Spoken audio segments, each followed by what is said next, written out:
1957 के बाद गवर्नमेंट ने एक ऑफिशियल नोटिफिकेशन जारी कर 14 नवंबर को चिल्ड्रंस डे का नाम ही दे दिया।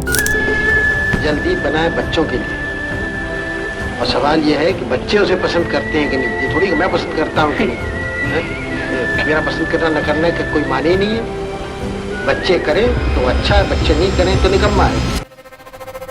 इतना बड़ा ओकेजन बन गया था कि ऑब्जर्वर जैसी कुछ मैगजीन्स ने जवाहरलाल नेहरू को हिटलर तक से कंपेयर कर दिया उनके प्रोपेगेंडा की वजह से। नेहरू अक्सर पब्लिक ओकेजन पर थोड़ी बहुत एक्टिंग करते थे और इस एक्टिंग का वर्स्ट डिस्प्ले होता था जब वो बच्चों के साथ होते। 2 मार्च 1956 में जब IIT खड़गपुर का कॉन्वोकेशन हुआ तो डिग्रीज डिस्ट्रीब्यूट करने के लिए जवाहरलाल नेहरू खुद उपस्थित थे। एंड एज इंडियाज फ्यूचर शायद ही आज तक किसी भी प्राइम मिनिस्टर ने बच्चों के लिए उतना किया है जितना जवाहरलाल नेहरू ने। साउथ ब्लॉक में नेहरू जी का एक चित्र लगा रहता था। मैं आते जाते देखता था। नेहरू जी के साथ तो सदन में नोक झोंक भी हुआ करती थी। मैं नया था, पीछे बैठता था। कभी कभी तो बोलने के लिए मुझे वॉकआउट करना पड़ता था।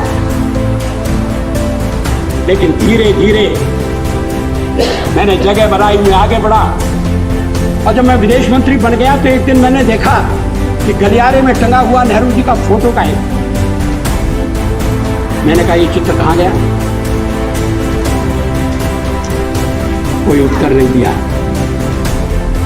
वो चित्र वहां फिर से लगा दिया गया।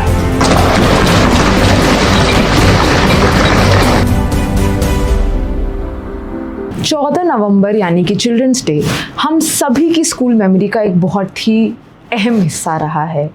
14 नवंबर को क्लासेस ना होना, साथ में मिलके स्कूल फंक्शंस में पार्टिसिपेट करना और हमारे सीनियर्स का टीचर बनना। पर मोस्ट इम्पॉर्टेंटली हम सबका साथ में मिलके चाचा नेहरू के बर्थडे को सेलिब्रेट करना। जी हाँ, चाचा नेहरू यानी कि इंडिया के first prime minister Jawaharlal Nehru. उनकी गांधी टोपी, उनका नेहरू वेस्ट कोट और पॉकेट में उनका फेमस लाल रुमाल, इसी इमेज के साथ हम सब स्कूल में चाचा नेहरू का बर्थडे बनाते हुए बड़े हुए। अगर मैं आज आपसे पूछूं कि चाचा नेहरू की ये इमेज सच्ची है या एक बहुत केयरफुली कंस्ट्रक्टेड मीडिया स्टंट है, तो आप लोगों के लिए चौंकाने वाली बात तो होगी। पर कहानी इतनी भी सिंपल। 1966 में एक ऑस्ट्रेलियन डिप्लोमैट वॉल्टर क्रॉकर के नाम से उन्होंने एक किताब लिखी थी जिसका नाम था नेहरू अ कंटेम्परेरीज एस्टिमेट। लगभग 8 साल जवाहरलाल नेहरू के साथ बिताने के बाद उन्होंने डिस्क्राइब किया था the acting was never worse than the pose of चाचा नेहरू विद चिल्ड्रन। तो सबसे पहले समझते हैं कि आखिर ये चाचा नेहरू का इमेज कैसे और क्यों बना। दरअसल बात ये है कि 1951 में VM कुलकर्णी, जो कि United Nations social welfare fellow थे, यूके में जुवेनाइल्स यानी बच्चों की रिहैबिलिटेशन के लिए काम कर रहे थे। बच्चों के साथ काम करते हुए उन्होंने नोटिस किया कि इंडिया में बच्चों के लिए खासकर इस बड़े पैमाने पे ऐसा कुछ भी नहीं हो रहा है। तो यूके में क्वीन एलिजाबेथ II के बर्थडे को फ्लैग डे की तरह सेलिब्रेट किया जाता था, जिसके माध्यम से सेव द चाइल्ड फंड के लिए डोनेशंस इकट्ठे किए जाते थे। तो कुलकर्णी जी ने सोचा कि इसी मॉडल को इंडिया पे भी अप्लाई कर सकते हैं अगर जवाहरलाल नेहरू के जन्मदिन को हम चिल्ड्रंस डे की तरह सेलिब्रेट करने लगे, बच्चों के कॉज के लिए फंड्स गैदर करने के लिए। हालांकि जवाहरलाल नेहरू ने इस बात पे पहले अग्री नहीं किया। उनको इस बात से थोड़ी हिचकिचाहट थी क्योंकि वो पब्लिक सेरेमनीज में इतना ओपनली पार्टिसिपेट नहीं करते थे। लेकिन इस कॉज की नोबिलिटी देखते हुए उन्होंने सोचा कि हाँ, ये इनिशिएटिव लेना चाहिए। तो 1954 में पहली बार चिल्ड्रंस डे सेलिब्रेट किया गया, जहां 50,000 से भी ज़्यादा बच्चे दिल्ली के नेशनल स्टेडियम में इकट्ठा हुए और ज़ोर शोर से इसे सेलिब्रेट किया गया। 1957 के बाद गवर्नमेंट ने एक ऑफिशियल नोटिफिकेशन जारी कर 14 नवंबर को चिल्ड्रंस डे का नाम ही दे दिया और इस तरह से जवाहरलाल नेहरू का बर्थडे चिल्ड्रंस डे के नाम से फेमस हो गया।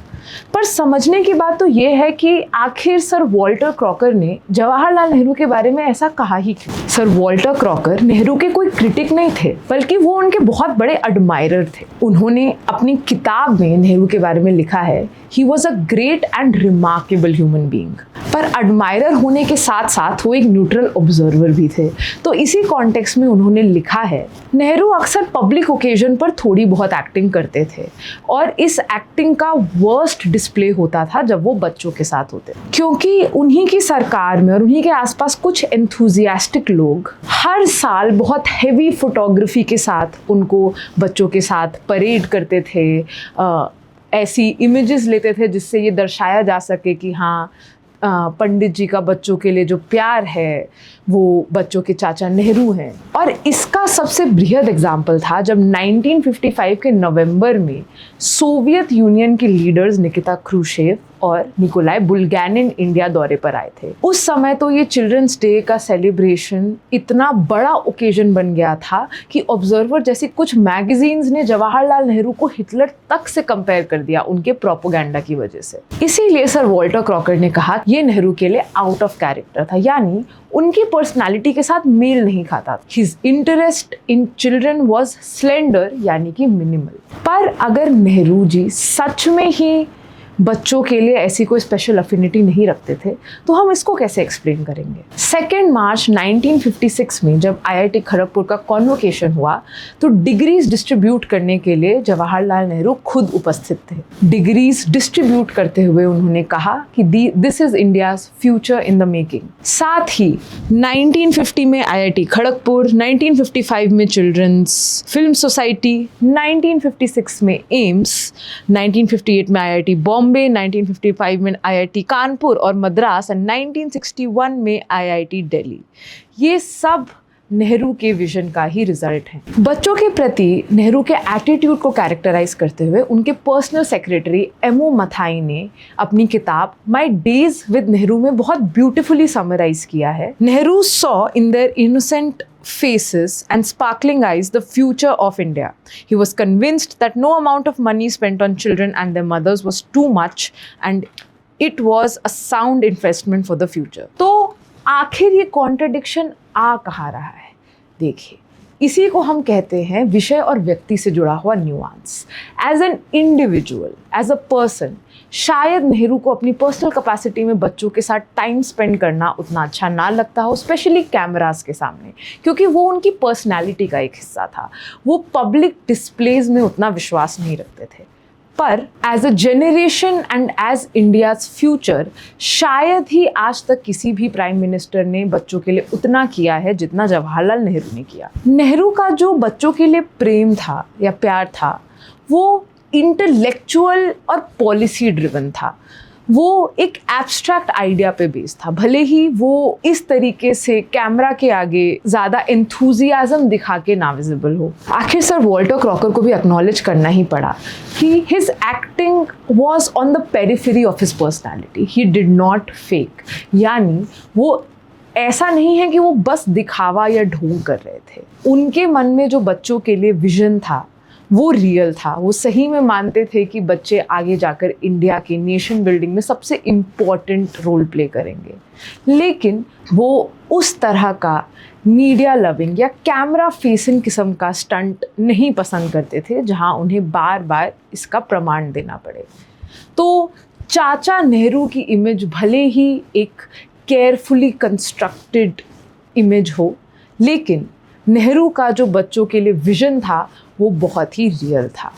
क्या आपको पता है कि दुनिया के स्तर पर बच्चों के लिए ऐसा कौन सा फंड बनाया गया था जिसे जवाहरलाल नेहरू ने भी बहुत विशेष रूप से सपोर्ट किया था? अगर आपको आंसर पता है तो कमेंट्स में लिख के हमें ज़रूर बताएं और लाइक, शेयर एंड सब्सक्राइब करना ना भूलें।